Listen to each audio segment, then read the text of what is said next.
Salam Gülnisə, özünü 60 saniyədə tanıt. Salam. Mənim adım Gülnisə İbrahimovadır. İsveçdən gəlirəm. İsveçin Gothenburg şəhərindən.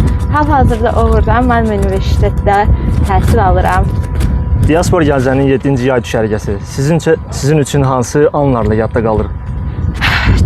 Mənim üçün diasporanın düşərgəsi çox qəşəng yadda qaldı.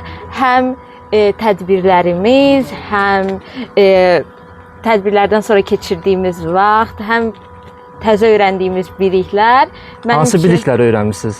Hansı bilikləri öyrənmişik? İlk öncə Qarabağımızı görmüşük. Buranın hekayəsini, buranın tarixçəsini öyrənmişik. Özümüzü, Azərbaycanımızı öz getdiyimiz vətənlərimizdə necə tanıtacağımızı öyrənmişik. Qarşıdakı günlərdə sizə uğurlar Gülnisə. Çox sağ olun.